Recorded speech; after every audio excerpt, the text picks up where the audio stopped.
Good day, Africa. Welcome to today's special edition from our studios in Nairobi, Kenya.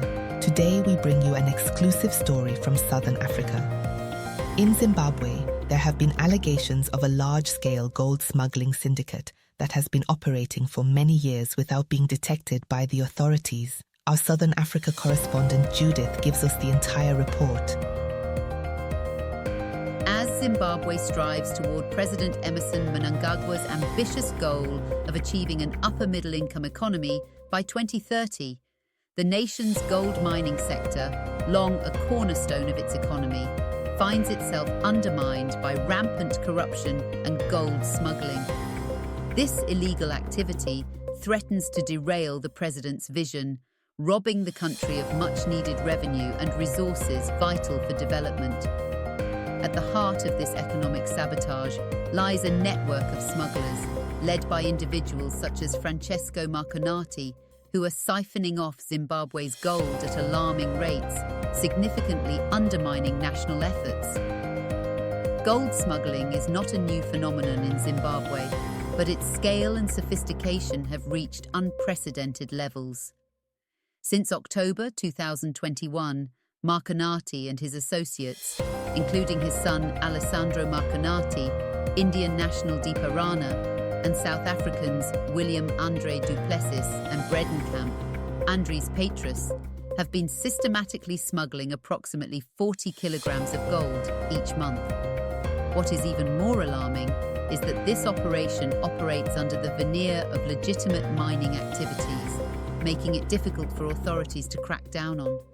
The economic impact is devastating. Marconati's gold smuggling operation, centered around key mining claims in Bubi and other regions, produces an estimated 60 to 66 kilograms of gold monthly. Yet, only 25 to 26 kilograms are declared to Fidelity Printers and Refiners, the country's official buyer, with the rest siphoned off through illegal channels. Over the past 2 years, this smuggling network has likely deprived Zimbabwe of nearly 1,200 kilograms of gold, a loss that translates into $57.6 million in potential revenue. President Mnangagwa's Vision 2030 aims to transform Zimbabwe into an upper-middle-income economy, a goal that hinges heavily on mining, particularly the gold sector, as a key contributor to national growth. In 2022, Zimbabwe's total gold output reached a record 37.3 tons, with projections for 2023 at 42 tons. However, these figures mask the true potential of Zimbabwe's gold reserves, as illicit actors like Marconati siphon off an estimated 3% of the country's annual gold output.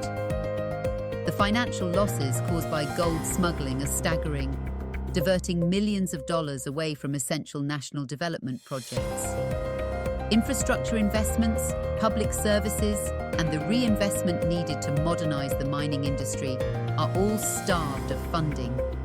If Zimbabwe is to meet the benchmarks laid out in its National Development Strategy 1, NDS 1, which is integral to Vision 2030, the country cannot afford to lose millions each month to smuggling operations.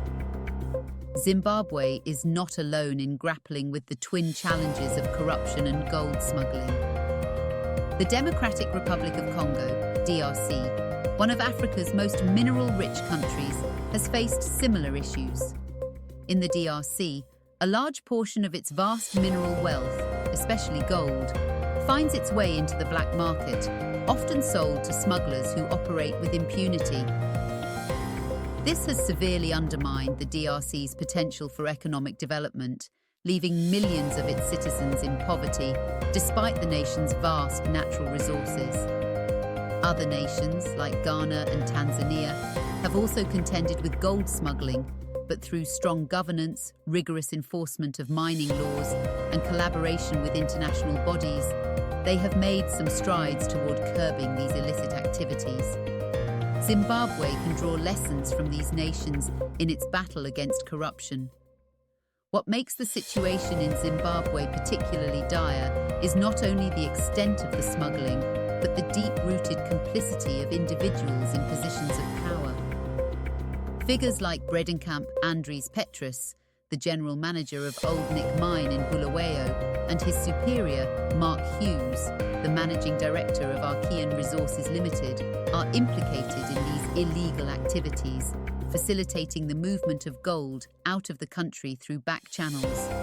This smuggling network operates with seeming impunity, enabled by individuals who have ties to regulatory bodies meant to curb such corruption. Time is running out for Zimbabwe to take meaningful action against the corrupt actors undermining its economic future. President Mnangagwa's Vision 2030 represents hope for a country that has suffered decades of economic instability. Yet that vision is at risk of being derailed by the very sector that is supposed to be a cornerstone of its growth.